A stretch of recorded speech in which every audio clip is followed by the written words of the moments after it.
What's better than watching your team win? Winning money while you do it. I'm Jim Costa, and on Cash the Ticket, Mike Valeni and I give you the edge to make every game playable. College football, NFL, we're breaking it all down game by game. Your podcast feed is going to be filled, and you're going to love it. You can click on the games you care about. We do it all. With our analysis, we're finding games that other people aren't talking about. We're turning every Saturday and every Sunday into days where you got a chance to win. Don't just sit on the sidelines. Cash the Ticket with us. Follow Cash the Ticket in the free Odyssey app or wherever you get your podcasts.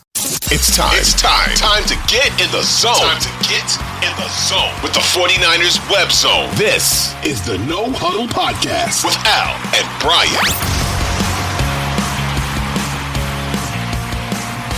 What's up, faithful? You're listening to another episode of the 49ers Web Zone No Huddle Podcast, a part of the Odyssey Network.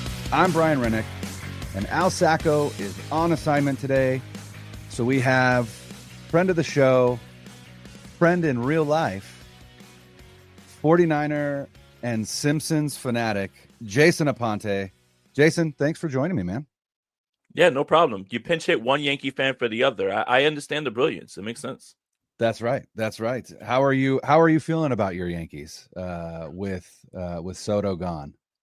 I would have to the other New York team. I think a lot of Yankee fans are not used to losing bidding wars, let alone losing bidding wars to the Mets.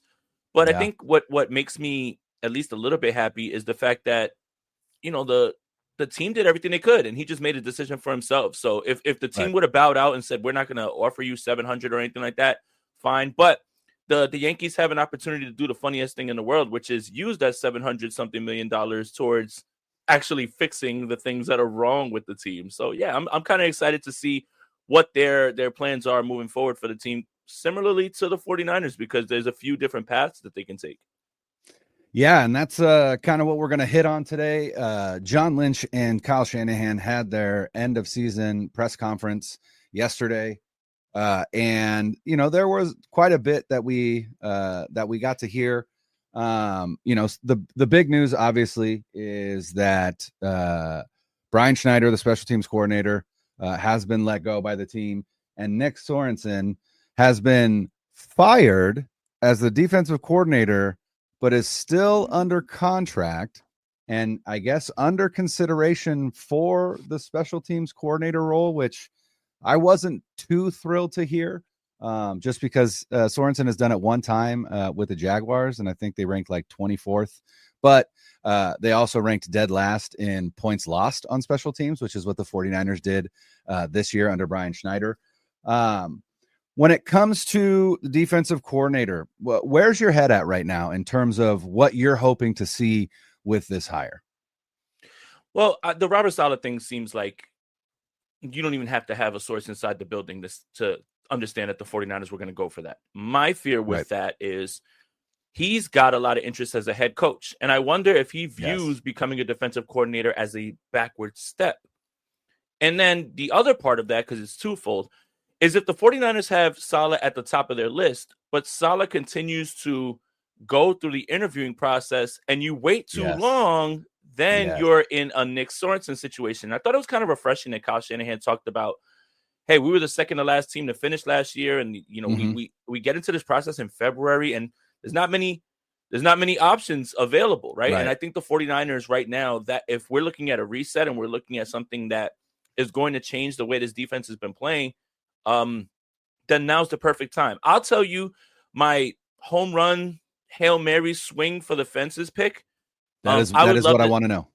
Yeah, I would love the 49ers to go pluck Jim Schwartz away from Cleveland. Ooh, okay. I really like the idea of, last season we knew Kyle went after Bill Belichick and Spagnuolo. I think he was a little bit tired of like, okay, Spags, you've gotten the best of me. I need you on my side now. And Schwartz is sort of in that mold, right? Schwartz, Flores, and Spagnuolo. So the only thing that would scare me is that Cleveland would block the interview, for whatever reason. They did hire a new offensive coordinator, but they could be looking to go in a completely different direction. I think Jim Schwartz would be the slam dunk home run, like swing for the fence pick that could really, really do two things. One, lift his defense, and two, loosen the grip on this scheme because you have to put it in the hands of Jim Schwartz and trust him that he's going to be able to maximize the talent and, implement his own scheme. So bye wide nine if Jim Schwartz is here, and I wouldn't be upset with that. Yeah, that's the thing that I think. Robert Saleh, obviously great coach. He's been here before. Kyle Shanahan has a working relationship with him. He knows that they can work together. All that stuff, it makes it understandable. But my biggest thing with this defensive coordinator position with the 49ers is this will be the fourth defensive coordinator in 4 years. And the reason being is because Robert Saleh got a head coaching position, and then DeMeco Ryans got a head coaching position.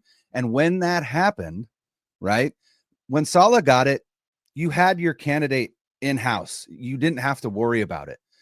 But when it happened with DeMeco Ryans, again, the 49ers were up against it because Ryans got hired after the NFC Championship game.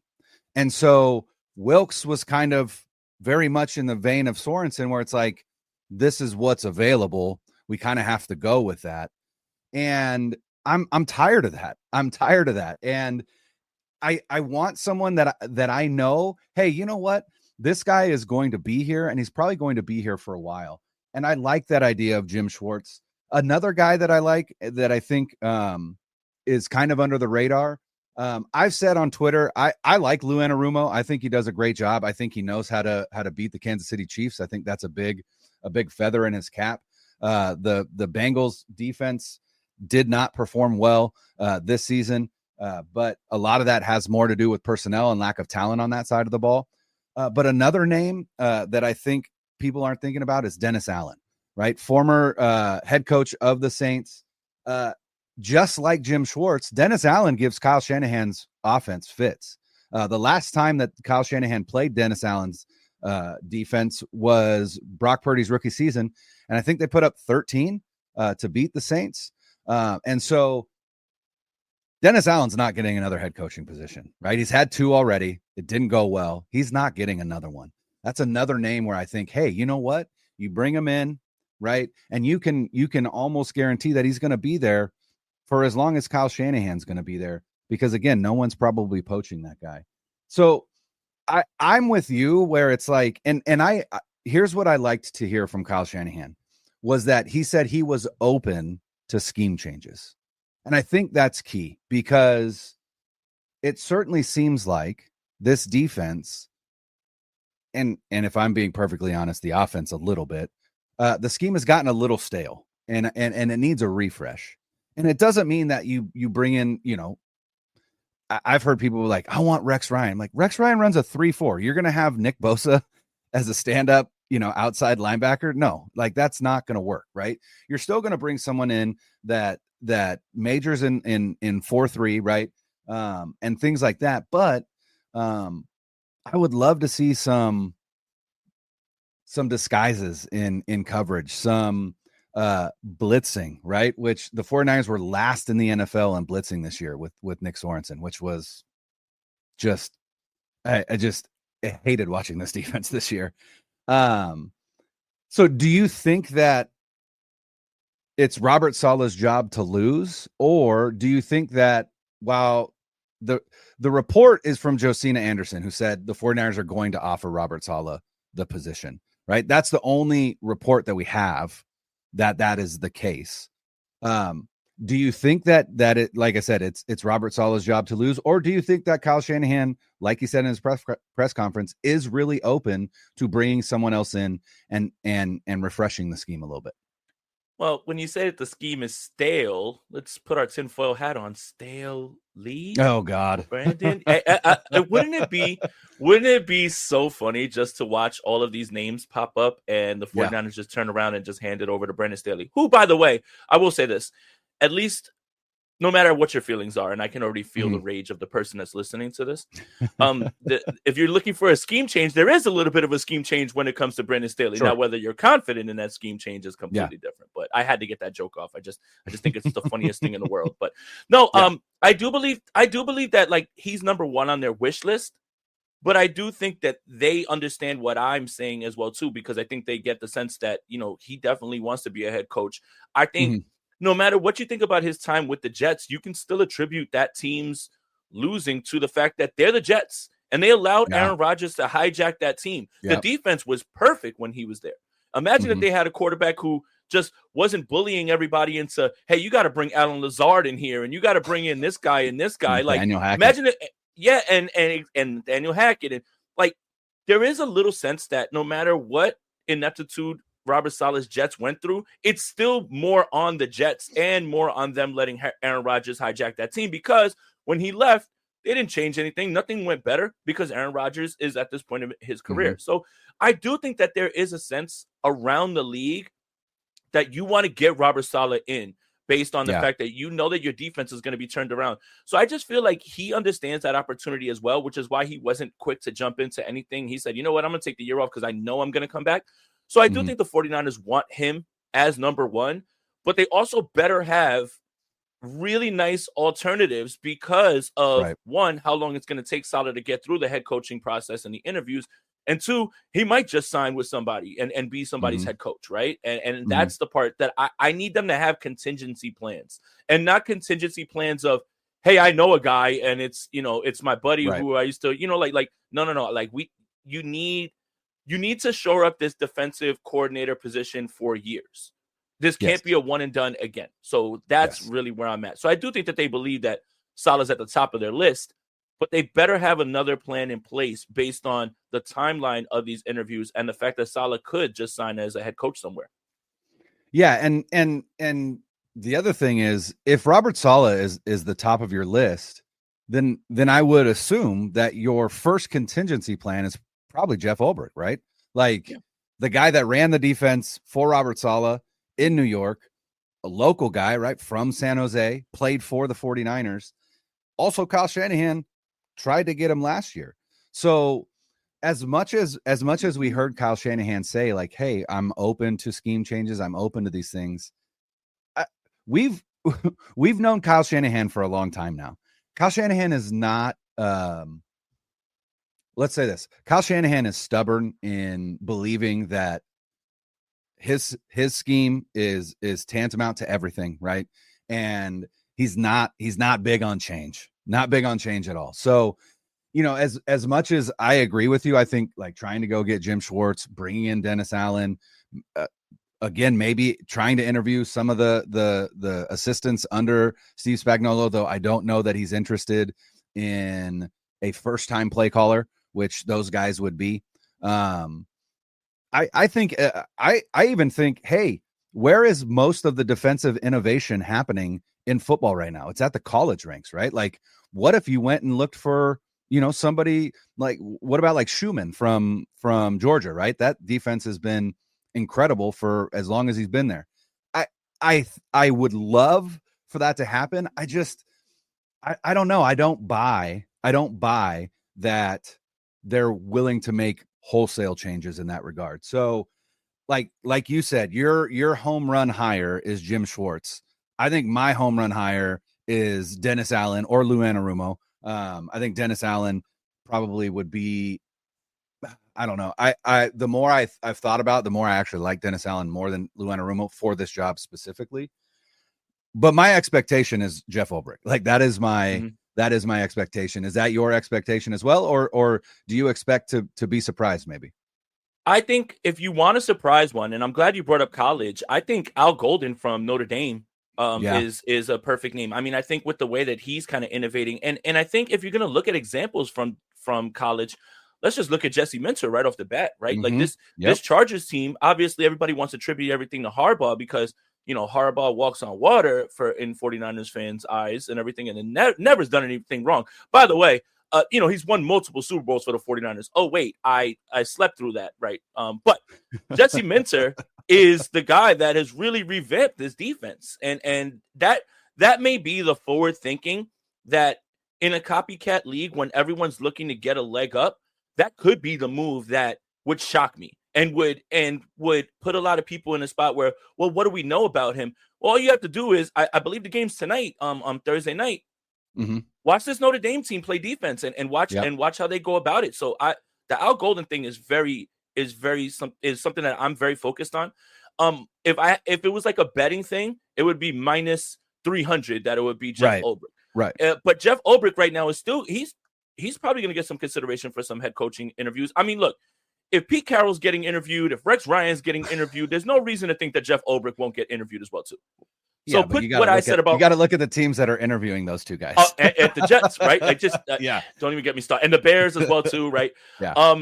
I think apply what I said about Robert Saleh to Jeff Ulbrich without the amount of intrigue from teams to hire him, because he still will be going through the process. So, yeah, I guess Ulbrich's the favorite. But if you're looking for off-the-board options, right, and I already made it clear that I would love Jim Schwartz to be here. But Al Golden is the other one from Notre Dame that I would love to see because of the way that he kind of coaches those guys up in Notre Dame. And if you need any proof, just watch the game tonight. Yeah. Well, and not only that, put up on them. Yeah. Well, I don't. That Penn State offense is not good enough to put up 40 on this Notre Dame defense. But another name to talk. You use Jesse Minter as an example. The other example is Mike McDonald, who was at Michigan and then got hired by Jim's brother John in Baltimore, and now he's the head coach of the Seattle Seahawks. So, I like I said, I would love if they were thinking outside the box. I don't buy it. And if I see it, I'm going to, that's great. But I don't necessarily buy it. So it'll be interesting. But the thing for me is you are in position right now to literally have, for the most part, the pick of the litter, because there are few teams that currently have a head coach that have a DC vacancy. There's Indianapolis, and that might be it. I might be missing somebody. And I know that Indianapolis is interviewing Lou Anarumo and I believe Dennis Allen, both this week. But the problem is you've got 7 open head coaching vacancies that are going to get filled, and those head coaches are going to have to fill out their staffs. And if you're dragging your feet on this, you're going to start losing some of these candidates. So I do hope that we hear, take advantage of the window that you have now. Hopefully you won't have this window again because you'll be in the playoffs consistently. But this is a great opportunity to have kind of a reset of not only your defense, but also just your team in general, right? Like I don't know about you. It certainly felt like this season just felt like a drag on the fans, but also the team. Like the team just felt like it was like, we have busted our ass for 3 straight years, and we're tired and we're emotionally exhausted. And then to go through everything that they went through with teammates losing children, teammates getting shot, it was just a season from hell. But the thing that I thought was interesting is, did you feel like Kyle Shanahan and John Lynch felt a little bit more upbeat than in previous end of season pressers? Like, it certainly feels like they're both like, hey, you know what? This was a shit season, but I'm ready to hit the ground running and get this back on track. And I'm excited about it. And I felt like that was one of the things that I took away from that presser as well. Yeah. Before I talk about that, I just want to say the one name that I don't want is Gus Bradley. And the reason that I don't want Gus Bradley is because the whole idea of this 49ers defense is we're going to try to replicate the Legion of Boom. Okay, well, that was in 2012. We're in 2025. Right. Like, that is a step backwards for Gus Bradley to come over here and then now you're just like, oh, well, we don't got to change anything. No. You need to bring in someone for a change. So I just wanted to make sure that, Gus Bradley was let go with Indianapolis. Don't even think about it. For a reason. And for a reason. Don't even think about it, Kyle. Even if he turns Samuel Womack into a ball player. But fine. That's neither here nor there. That's fair. But Kyle Shanahan and John Lynch absolutely look relieved, because I think they are excited to attack this offseason because, one, they've got a full offseason now and they've got an entire time to get in there. They're as emotionally exhausted. I was so glad to hear Kyle talk about, it's hard. You lose a Super Bowl and then all of a sudden you got to get right back in the saddle and you don't even get time off or anything like that. Yeah, those guys look relieved. They look relieved because I think at the end of the year, they saw some things that they really like from Ricky Pearsall. They feel really good about this draft class. You got Pooney, you got Renardo Green, you got Malik Mustafa. Those are 3 starters. And, you have this emergence of Pearsall. Plus, we don't know how long Ayuk's going to be. So you've essentially got yourself 4 starters, which many teams would love to have. And I think this is a successful draft class.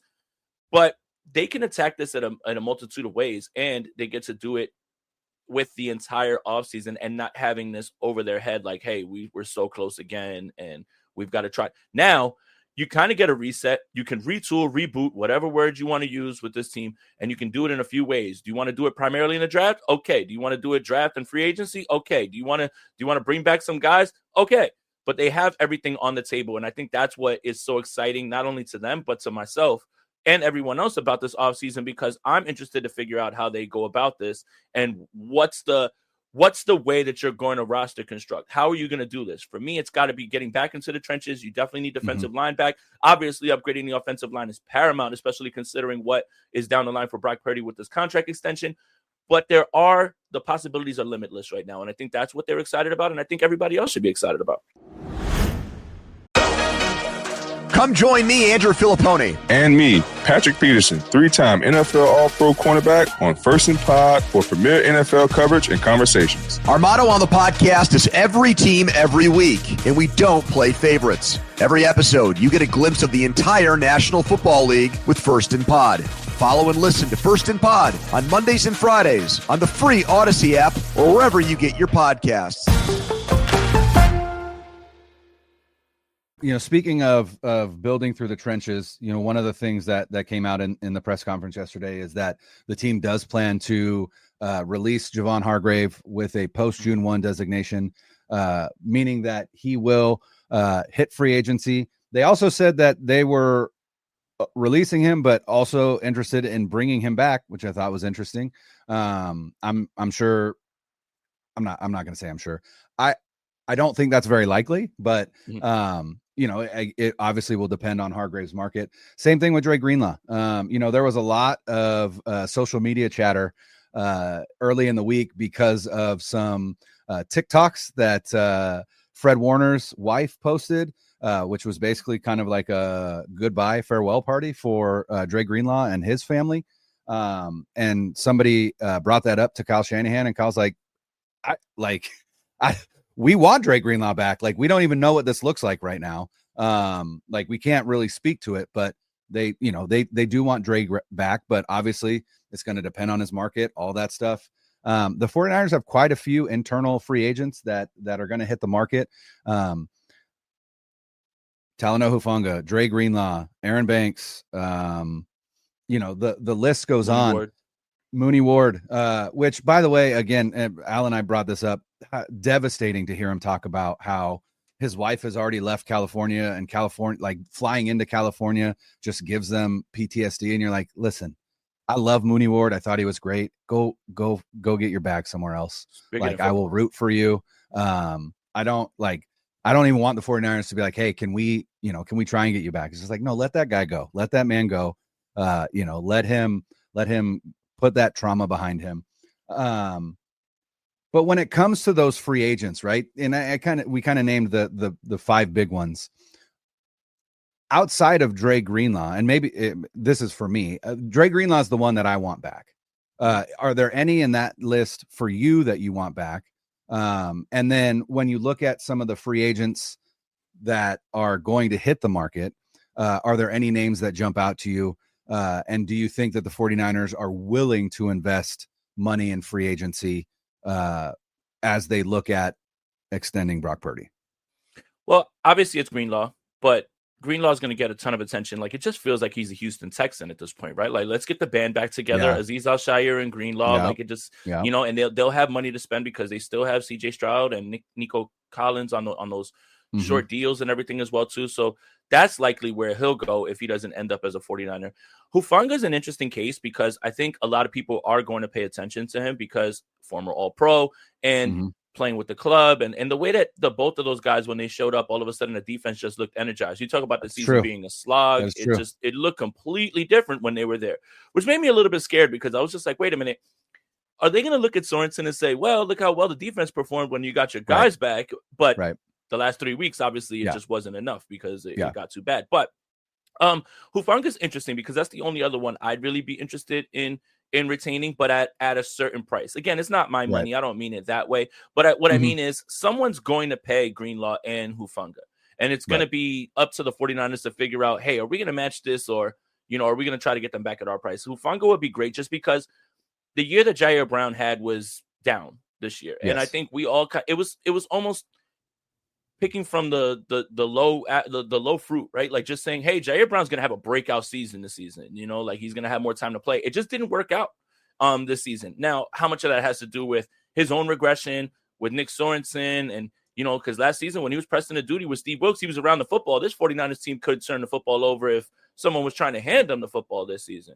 So the Hufanga thing is kind of like insurance because it's apparent that Malik Mustafa is going to be starting. Like that's easy and locked up. But Hufanga gives you insurance that if Brown doesn't work out and you invested a top 100 pick in him, Brown doesn't work out, then you've got a reliable set of safeties. And the secondary was the 49ers' strength this season. I think we expect it to be that going into next season as well, too. Banks is gone. And I think that's no slight to him as a player. But in this league, linemen get overpaid because they're so hard to find, i.e. Mike McGlinchey. 49er fans would have lost it if the 49ers signed him to that deal that Denver did. But Denver had to overpay for a starter. And Aaron Banks is a starter. And someone will pay him. But I do think the 49ers have some interesting ways that they can go about filling that in. I for one, thought that it was going to be Spencer Burford right away. Turned out it was Ben Barch. Ben Barch has fully thrown himself into the discussion here, right? Next season. Sure. And he could be, for everyone that's worried about the offensive line and how much money you're allocating to it, from a value standpoint, if you can get Ben Barch to be your starting left guard for pennies on the dollar, and I know that you don't like hearing that because the 49ers have gone Moneyball basically almost everybody but Trent at this point, on this offensive line. But Ben Barch could be found money. And then, you go into the draft, you figure out, what guards are there, and then you figure all that other stuff out. But yeah, I think Banks is gone just based on the fact that I know how this league is when it comes to paying offensive linemen and how there's a premium on them because they're so hard to find. I love when everybody's like, well, we should just go trade for a lineman. Who's trading linemen? Like no one's trading linemen. And if you're trading a lineman, they're probably not that good anymore. Not good. So I think Banks is gone, but Hufanga and Greenlaw would be the guys that I want back. I'll be perfectly honest. I thought Barch, Burford, and Nick Zakelj were better than Aaron Banks this season. All three of them played better than Aaron Banks. So I'm like, see ya. Like, I don't even need a rumor that the 49ers are trying to bring you back, which is why it was frustrating when I heard Chris Foerster say in, I think, week 17 or 18, how much he loves Aaron Banks. And I'm like, oh my God, like, come on, man. Like, what are we doing? It's like, it's evident that the three guys that played that position outside of Aaron Banks played that position better than Aaron Banks this season. So please, like, let's be done with Aaron Banks. The name for me, the big name free agent for me. Now, the 49ers, we've never seen the 49ers invest this kind of money in the position that it will likely take to bring this guy in. But to me, the prize of free agency is Javon Holland, the safety from the Miami Dolphins. It's a guy that I loved coming out of the draft that I was hoping that the 49ers would be able to draft. The other thing is he's a local kid. He went to Bishop O'Dowd High School in the Bay Area. And I think if you pair Javon Holland as your free safety with Malik Mustafa as your strong safety, where I think Mustafa is better, I think with Holland and Mustafa as your safeties, Renardo Green and Diamador Lenore as your outside corners, then you just find somebody.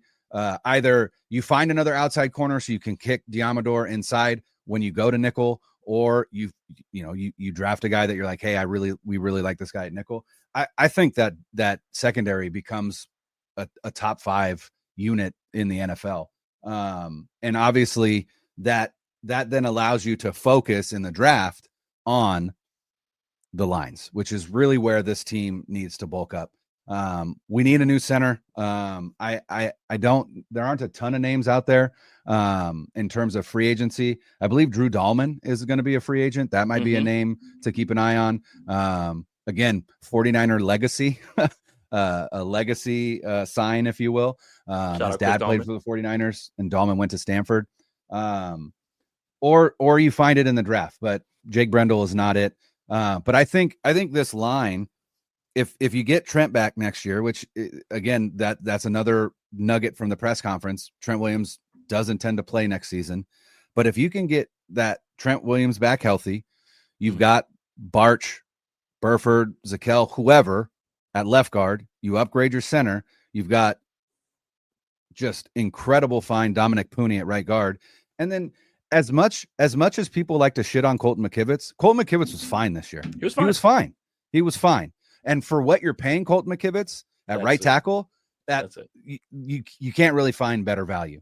But I think that offensive line is a massive upgrade. Again, whoever you get to replace Jake Brendel, it doesn't matter. You don't have to give me a name. And I know that player will perform better than Jake Brendel, because Jake Brendel was literally the 32nd ranked center in the NFL in pass protection this season. Like, it doesn't matter who you put there. It's going to be better.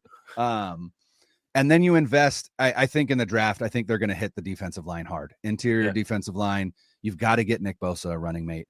But if the 49ers play this offseason right and well, and I'll be perfectly honest, there's no reason to think that they can't or won't. This team is back competing for the NFC again next season.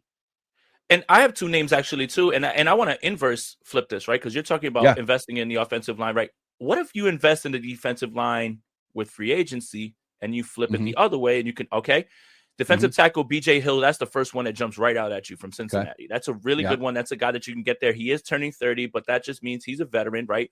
Will he be able to figure out the wide nine? Because everyone just says how complicated it is. Hopefully that's not the scheme.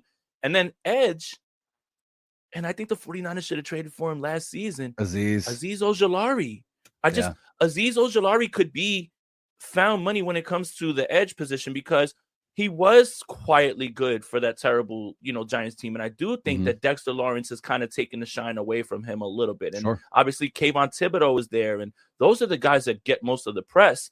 But Azeez Ojulari or BJ Hill would be absolutely fantastic for this defensive line and could open up your draft possibilities. And I think that's what, again, we're going through the possibilities, and look at us. We've already come up with two that are just as exciting as and enticing, and we still haven't even played through all the other ones. You say Javon Holland. I love that as well too. Another name at safety, Cam Bynum, who's had a fantastic season in Minnesota.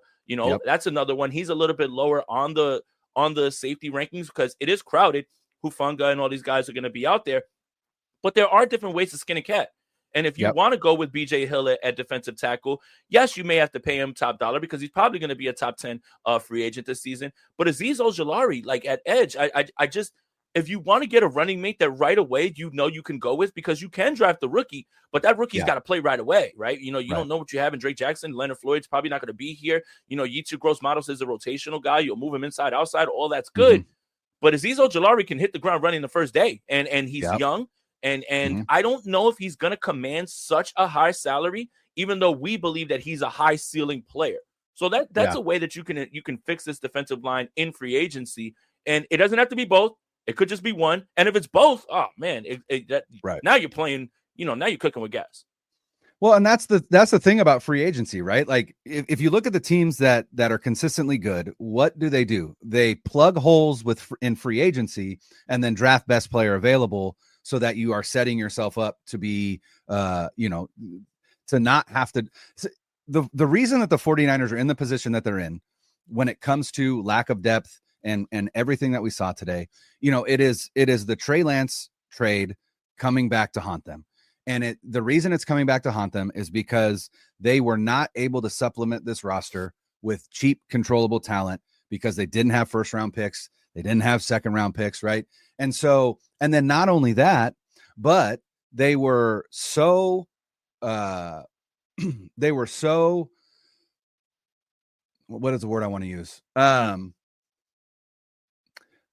They had to focus in the draft on drafting for need rather than for best player available. And that's why you get Jake Moody in the third round. That's why you get Cameron Latu in the third round. That's why you get these busts that you have, because you're drafting for need rather than drafting for best player available. So if you can plug these need holes in free agency, then you get to draft best player available, and you start to get to draft better players rather than reaching for guys because, oh, well, Cam Latu's the last tier 2 guy available, so we're going to draft him, and he's gone after a season, right? Because he just wasn't a third round pick.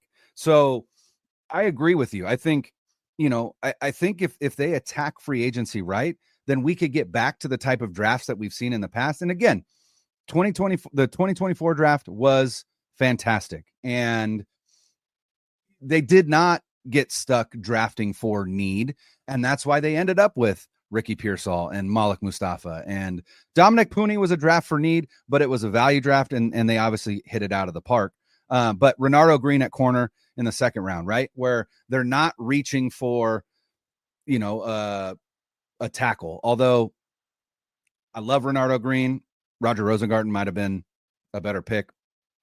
That is neither here nor there, but that is where my biggest focus is how do they attack free agency so that they can get back to what we've seen in the past, which is drafting best player available, regardless of what your needs are in the roster, because you've already done that in free agency. And I think that's what the best teams do.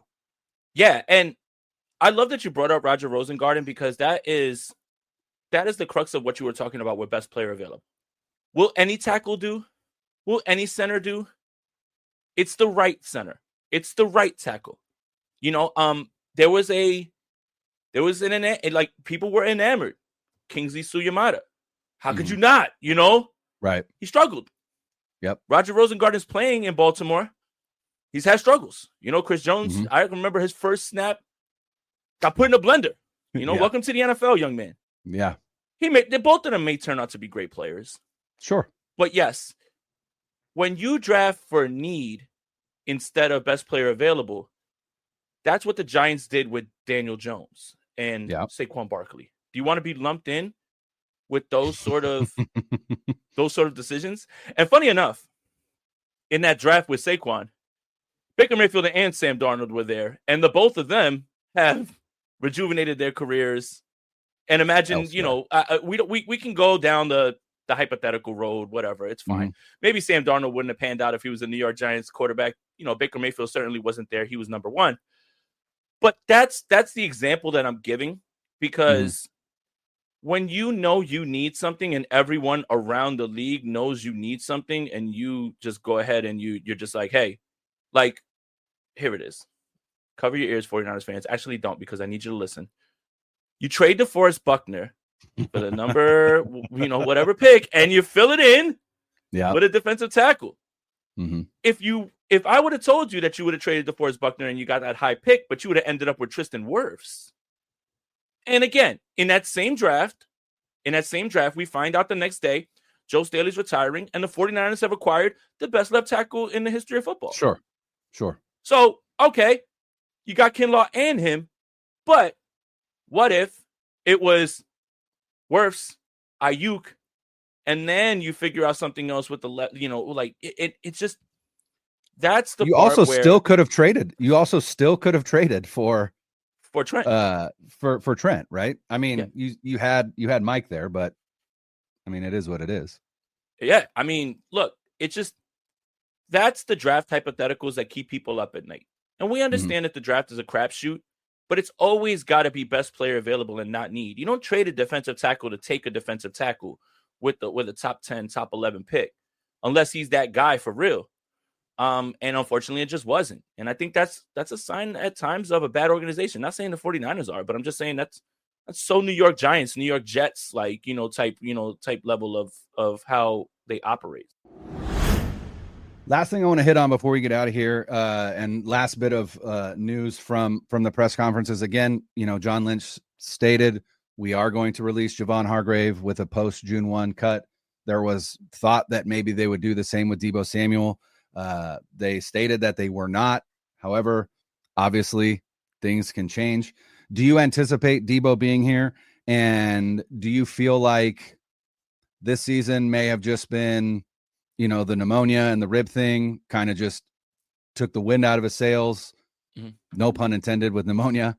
Or do you feel like there's still a possibility that he may not end up on this team in 2025.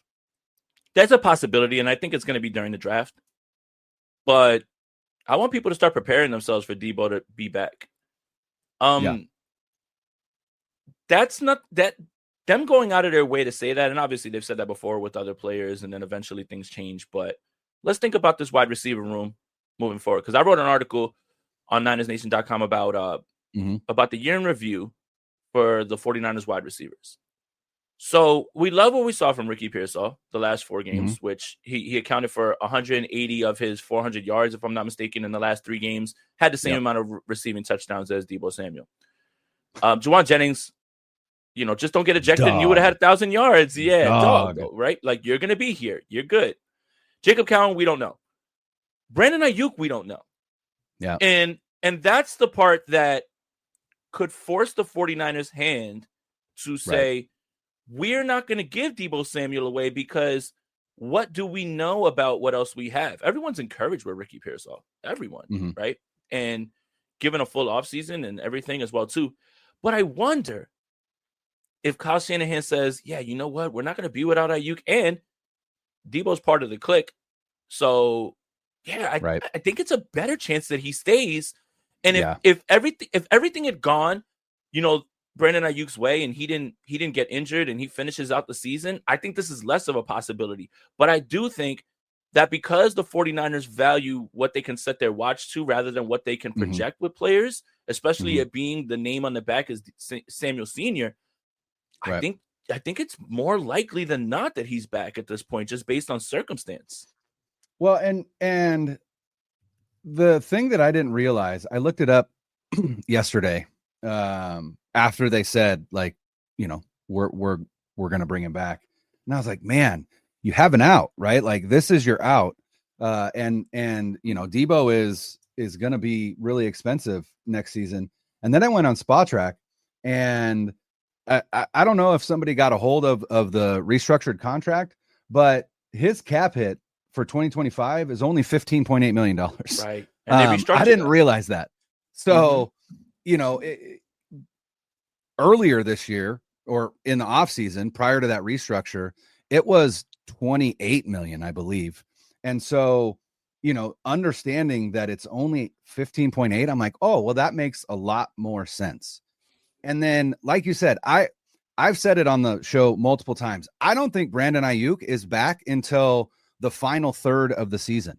The injury that he sustained, I have a buddy that's in sports medicine. They call it the terrible triad. And it's the ACL, the MCL, and I can't remember the third, PCL. But he tore all of them, right? And the PCL tore all of them.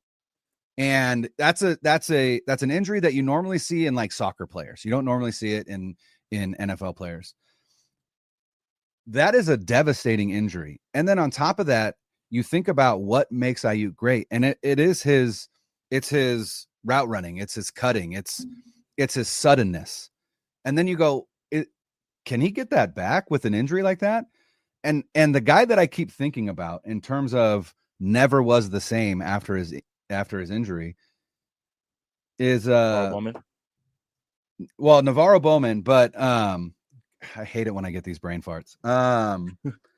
Odell Beckham Jr., OBJ, right? Okay. OBJ was never the same after his first injury, and then he tore it again, right? And it was like, oh, this guy just isn't anywhere near. And that's my fear, right? And the bigger fear is you just paid that guy. Like, obviously you cannot predict injuries like that. So right, whether you should have paid him or not, that's not the argument. But if Ayuk isn't coming back till the final third of the season, if you let Deebo Samuel go, like you said, you got Juwan Jennings, you've got Ricky Pearsall, you've got Jacob Cowing, who we don't know anything about because Kyle refused to play him. You've got Chris Conley, like they might bring Chris Conley back, right? They just signed Isaiah Hodgins to a futures contract. I'm intrigued by Hodgins as like a red zone threat, right? Hodgins very much reminds me of Juwan Jennings, like just a big bodied receiver who doesn't run fast, but can use his body to get position and it just becomes like a rebound drill. But you don't have a lot. And so I agree with you. I think I'm not even going to think about Deebo Samuel not being on the team because I just don't think there's really a chance. Yeah. After that press conference, and again, understanding that his cap hit is only $15.8 million this upcoming season, I think it's a foregone conclusion that he's back. And my hope is that, he looks at this season and goes, that was a shit season. And he, comes back renewed and we're still talking about a 29-year-old Deebo Samuel. So obviously, we're not going to get the 2021 Deebo Samuel ever again. And that's fine. Like, I understand that. That was a historic season. Like, you can't expect that, but you can expect and should expect more than what you got from him this season. And hopefully we see that. The easiest way to fix all this is to move off of Deebo Samuel, move off of Juwan Jennings, and just go sign T. Higgins, man. Let's get nuts. Let's get nuts, man. Let's get nuts. I'm tired of all these like objective and fair thoughts and everything. Let's turn this into Madden. Let's turn auto trading off. Let's go wild, man. Let's just go get T. Higgins, and then you line up Higgins and Ayuk for the rest of the time and just pray for the league, man. Like, just come on, guys. Let's take this thing over. Obviously, I'm joking, but yeah, I love it. I think between the fact of how much they love Deebo, we're not in the one thing that he said that really stuck in my mind and it reminded me of another situation with another player was we're not in the business of giving good football players away. And where have I heard that before? It was about one James Richard Garoppolo, and the 49ers certainly didn't give him away. They held on to him for dear life. So if we're correlating what thoughts have been vocalized, I've got an example over here for you guys to look at. And then when you consider everything else that we talked about with the circumstances of the wide receiver room, then it almost makes it an almost certainty that you'll see Deebo Samuel as a 49er again next year. Good for those people that bought his jersey, by the way, because you don't have to give it back and you can keep wearing it. That's right. I would say this. I would say I'm 95% certain that Deebo Samuel comes back unless some team comes to them and is like, here, we'll give you our first round pick, right? Which would likely be a late one, but we'll give you our first round pick for Deebo Samuel. If they get presented with that offer, I think they take it immediately. And I would as well. But outside of that, Deebo Samuel will be back on this team. And mainly because, again, you just don't know with Ayuk. And that's the big thing, which also I think means that we probably see them draft at least another wide receiver in this upcoming draft. I don't know. I would say third round or later. I don't think they'd go. They're not going first round at 11. They're not drafting a wide receiver. I don't even know that they would do it in the second round, but they've got three. They've got 2 third round picks. Although I would love to see them trade those and try and move back up into the second round. But draft talk, we've got plenty of time for that. Jason, it's always a pleasure to talk to you about the 49ers. It's just always a pleasure to talk to you in general. Thank you again for your time. Let everyone know where they can read you and hear you and see you and all that good stuff. Thank you. I appreciate it, Brian. It's always good to talk to you, man. Like you said, friend of the pod, friend in real life. Shout out to Al, too, missing you on here. Shout out to David Bonilla, too, as well, at 49ers Web Zone. Always like to give him a shout out as well, too. But yeah, NinersNation.com is where I write every single day. Sprint Right Option with Andrew Pasquini, State of the Franchise yesterday with Brad Graham. Bully Ball on the Gold Standard Podcast Network with Steph Sanchez. And if I could leave the 49ers with a nice little parting gift at what they should do with wide receiver, Deontay Johnson's right there for you guys to sign. There it is. And you can do that. And he's cost himself a lot of money. It won't cost you a lot. You're welcome, John Lynch. I just fixed the 49ers. That's right. All it costs for Deontay Johnson is a little bit of money and no draft picks. And that is always good business. Jason, thank you again. We will be back next week. Al will be back. But until then, later. Niners on 3. 1, 2, 3. Niners!